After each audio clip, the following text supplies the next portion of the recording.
Hey everybody, this is Minion Soldier and this is the Piracy Show. Now, as you can tell, we're playing the 3.0 Alpha Open Public PTU. Now, none of this is my old footage. This is new footage now off of the new client. And as you can see, things are starting off pretty rough. Now, originally I tried to record this footage earlier, but I wasn't able to get out of the room. And after 10 minutes of trying, I wasn't happy. And so I almost kind of put that into a video and just said, yeah, great. But I came back to it and I kept, chipping away at it and chipping away at it. And I just said, let's go mess around with the Cutlass Black. Let's have some fun and let's see what we can do. Let's just explore. Let's see what we can do. And then I kind of hit up on a bit of a funny plan towards the end, which actually worked out. But I'd been reading a lot of things that people were saying about the PTU. Some people were getting error 10,002. They couldn't get in. I finally tracked down the cause, fixed it, got in, got everything downloaded, and, it sort of worked, but then I said, nah, forget it. I just removed everything and set an overnight download and just said, oh, well, when I wake up, it's done. And here we are. And I actually have to say, quite honestly, that I was shocked by this experience. I was profoundly shocked by what ensued. Now, as you can see, there are other people on this server, but I think that did not remain the case, if I'm going to be perfectly honest with you. Because towards the end of this gameplay session, it felt like I was pretty much the only person left on this server, and maybe that kind of contributed to what happened. But when I started recording this gameplay session, I was like, okay, we'll go out, we'll do a couple of quick things, clip it together, make a video.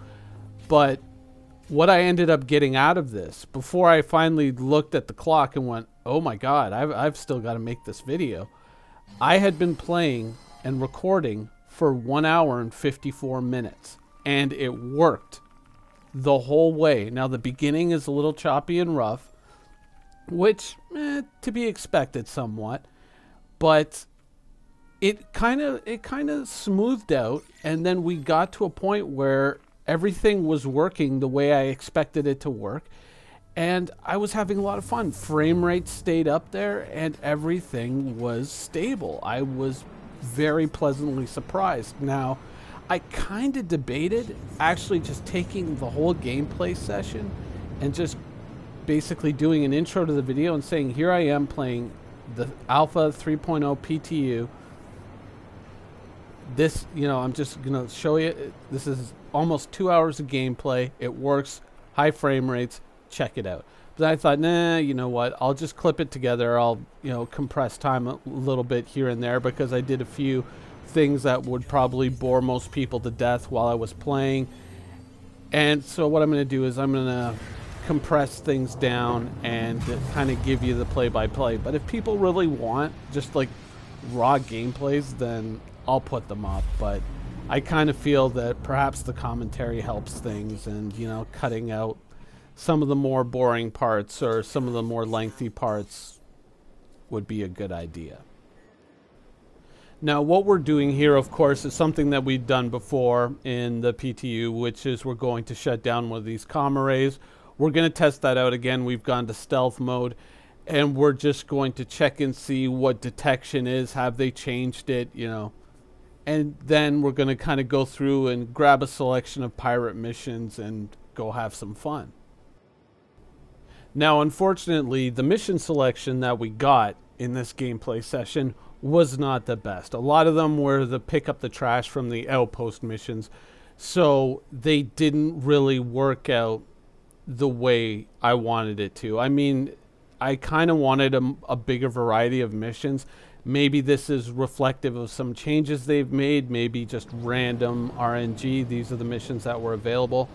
I don't know. So I was just kind of going with the flow and seeing what pirate missions came up and grabbing them. And then after about the third mission, I kind of went, I've got an idea. But we'll get to that in due time. But what I'm doing, of course, going to the going to the comm array, gonna shut it down, test out the basic idea. Are they gonna aggro me if I'm in stealth mode after I shut down the array and gain crime stat rating? And so we're gonna test that out. But while we're kind of going through the motions here and going to check that out, one of the things that I was thinking going into this open release of the PTU was it going to work out? That was one of my fears underlying everything that I was doing is, you know, once they put this out there, is it all going to work out? Because, you know, here we are with a limited amount of testers and they're kind of testing things out. But once you get everybody into the PTU, how is the game going to perform? How is the game going to react to that many players? And, you know, initially when I was trying to get in and when I was trying to log on, I was like, oh my God, are the servers dead? What's happening? And then I realized that the fault was on my end and not on CIG's end, so I had to fix that. But once I fixed it, I don't know, because I don't know how many people were on this server when I was playing. All I know is that it worked, and it worked for 2 hours, and it worked very, very smoothly. So I was pleasantly surprised with that. Now I'm going to take the time here to put a suggestion in this video.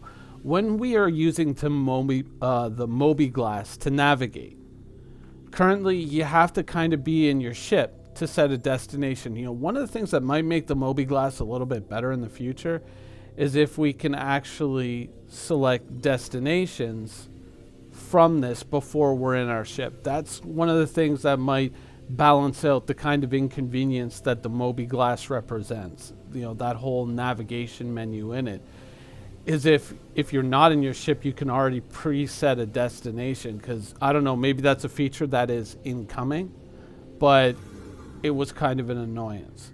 So it seems like so far so good.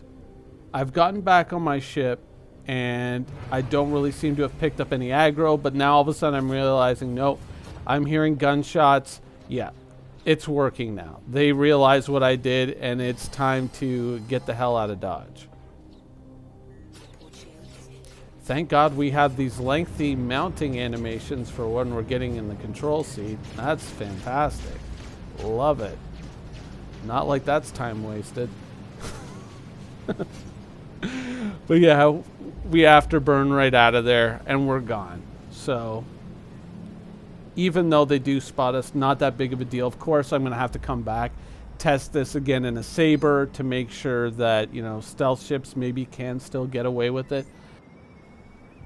But yeah, it's not working anymore. So that little trick has gone out the window. But it's time to move on. It's time to go to Grimhex. It's time to get outfitted properly with proper gear, get this fishbowl off our heads, get some proper armor, some proper weapons, and get ourselves set for a day of mission running.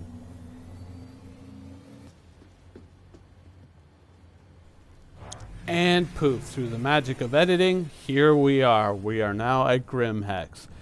Now, one of the things that you may experience if you're going to get the same experience that I did is that whenever you come up to sites like Grimhex, Port Olisar, you usually get a lot of choppiness. And I guess maybe that's all the data streaming in for all the assets that are at that location. It might be a good idea to kind of just pause for a second, just sit still and let things load up. But now we've got to go, we've got to get armor, we got to get all kinds of shit, so let's go ahead and do that. Now, do you guys want to sit here and watch me put all my armor and guns on and then forget to hit save and apply and then have to do it all over again? Do you? No? Okay.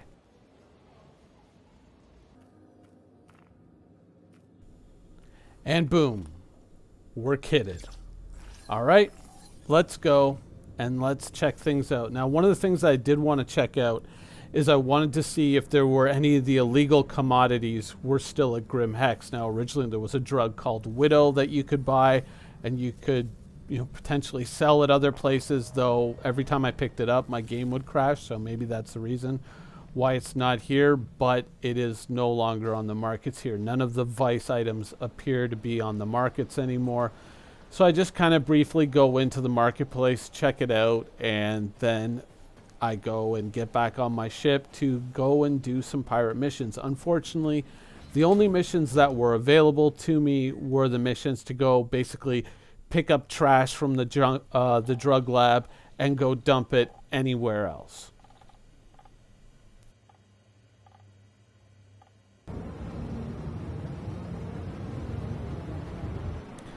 Now, the first drug lab that I hit was here on Chelon, which is, of course, the moon to the back of Crusader. It's also where Security Post Korea is.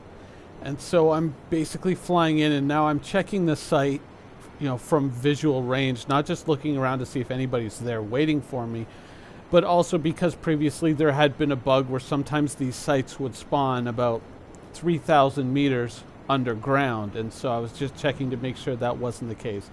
Also, one other thing you can notice, they've improved the heads-up display UI since the previous iterations looked really, really rough. But once again, it's nice to have those things up there. Hopefully, in the future, we're going to see some other changes. But for right now, it is a step in the right direction. But let's fast forward again and get things moving.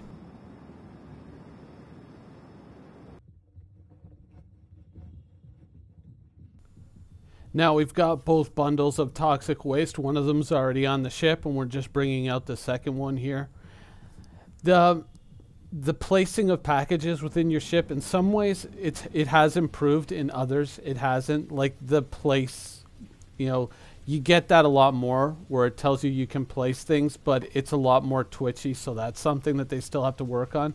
But then again, I mean, in all honesty, I could have just drawn my weapon and thrown it on the ground in my ship. I was just trying to get this to work, trying to place things neatly, when realistically it's not going to affect anything if you just throw it anywhere in the cargo area.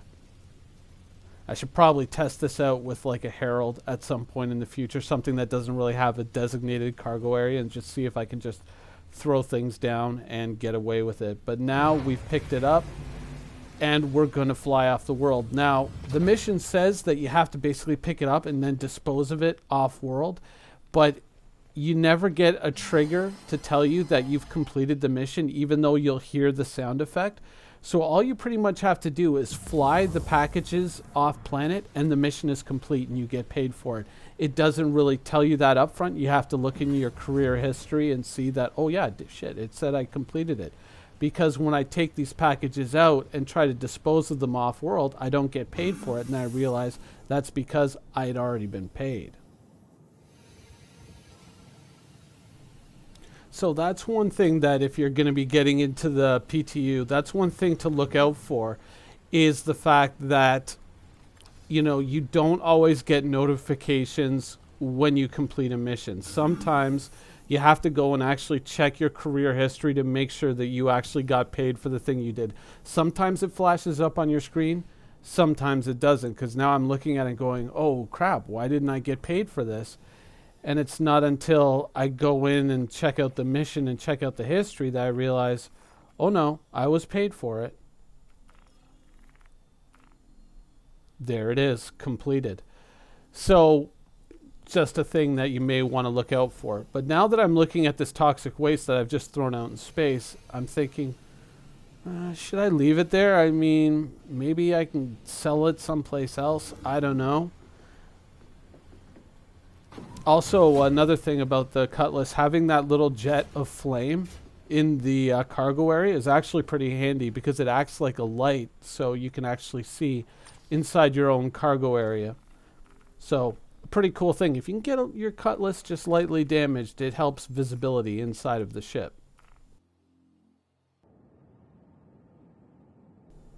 But anyways, fast forward now to Yela, and I'm once again approaching one of these pickup missions, and I'm kind of thinking now, I'm like, oh, you know what I shouldn't have done? I shouldn't have thrown that toxic waste out, because I've got kind of an idea forming in my head. I'm like, I think I know where I could dump that toxic waste. That would be kind of funny, and maybe even more funny later on if I log into the game and it's still where I left it. But first, we got to go and we got to get some more.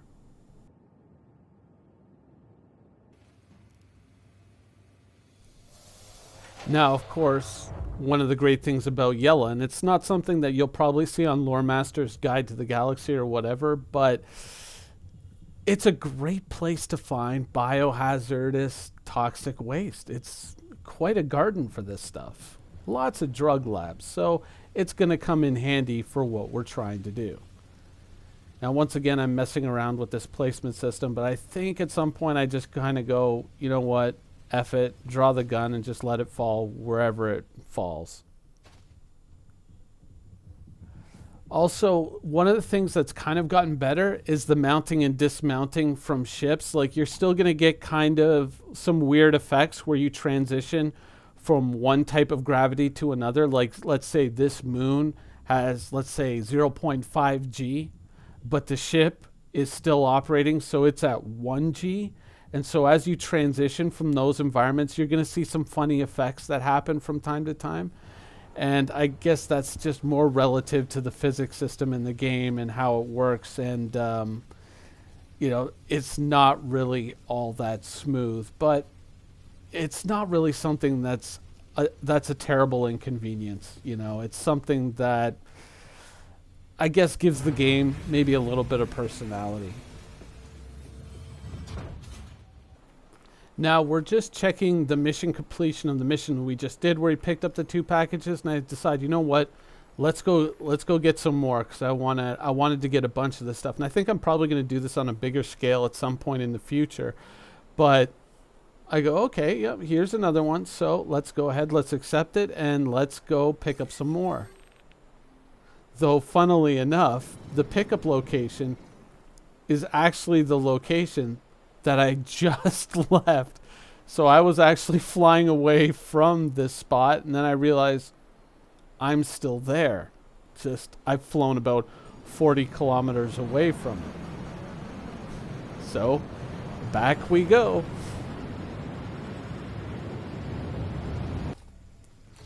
So, we're back again. We've got 2 bricks of toxic waste. Let's pick them up, load them back in the ship. It's kind of weird that there's no NPCs you actually see working in there, but I guess, you know, TBD, or, you know, something to be done in the future. There's, I guess, you know, you can't expect everything all at once. So here I am, yeah, now I'm at that point where I'm just like, doesn't matter, I already know it works, so I'm just flipping up my pistol every time I want to, you know, drop whatever's in my hands. Now, you know, though that doesn't work in, you know, Port Olisar, because you can't draw a gun there, but rest of the world, you can do that, just not in the civilized environs of Port Olisar. So we've picked up before, you know, 4 crates of toxic waste, but we have a problem, of course, and that's our -5 security rating. Well, how can we ditch that -5 security rating? We can wait it out, or we can go to security post Korea. Let's go check out what's happened to Korea since 263.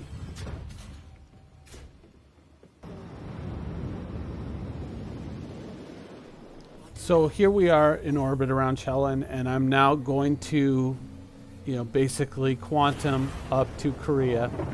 And one of the things I don't realize, and you may not know this, is that Korea's defenses are now active and they're automated. And since I have -5 crime stat rating, I instantly start to take fire.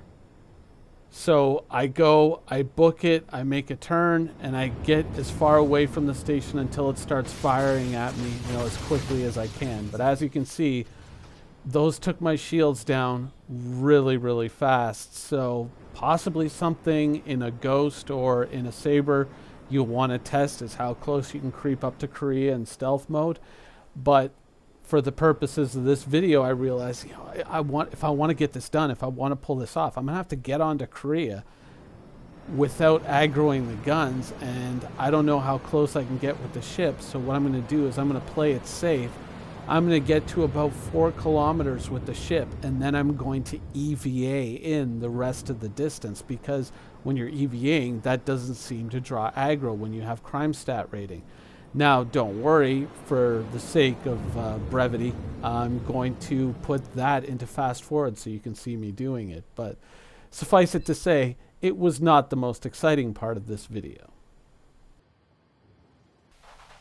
Now, overall, this strategy seemed to work. This seemed to let me kind of circumvent the defenses of Korea and get all the way up to it, though obviously not the fastest way to do things. And you have to keep in mind that this puts you at a certain amount of risk because honestly, your ship is just left floating in space. Now, it's of course floating in stealth mode, but I don't know how that affects other people's sensors yet.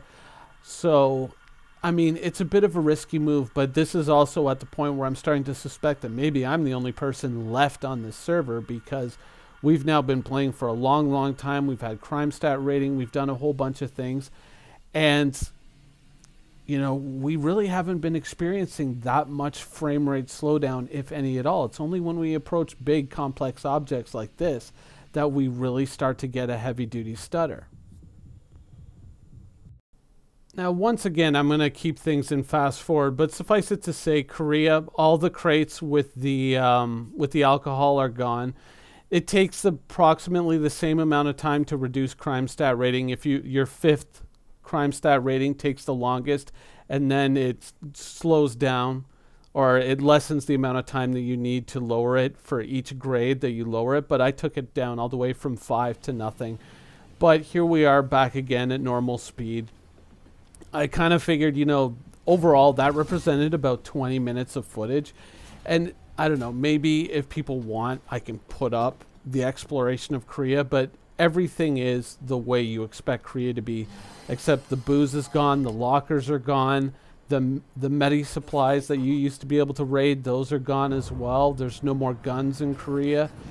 There's crates there, but none of which you can take or interact with. So, I mean, if people really want it, I can just put the raw footage up. I can separate it out and put it up, but it is kind of dry footage. So now we are going to enact the final stage of our plan, which is to turn Port Olisar into a bit of a toxic waste dump and basically use that as the location where we're going to just drop all this toxic waste from our pirate missions. Welcome to the Port Olisar ship deck. Please press the screen to continue. But overall, I know that a lot of people kind of saw the immediate aftermath of the 3.0 launch and thought, oh my God, everything's dying, the sky is falling, boo-hoo, boo-hoo. But it all seemed to work out. You know, it all seemed to work out. Though I am now kind of seriously contemplating making a whole video where I go around and I just keep loading up my ship with as much of this toxic waste as possible and then just taking it to Olisar and dumping it. I think that that's something that I need to do in the future. But yeah, 3.0 surprisingly worked for over 2 hours of smooth gameplay. And like when I cut out of the game, when I stopped to actually, you know, this is where I'm going like, oh crap, I got to stop and actually make this video and put it up. It was still working, and it was still working just as well as when I had been playing it earlier. It was fantastic. And I was very pleasantly surprised with that. I was very pleased, and I had a lot of fun playing. And now that Star Citizen has gotten closer to being an actual playable game, and the fact that they seem to have it running stable right now, obviously a lot of stuff still to come, but it was really cool to see. Anyways, I hope you enjoyed the video, and thanks for watching.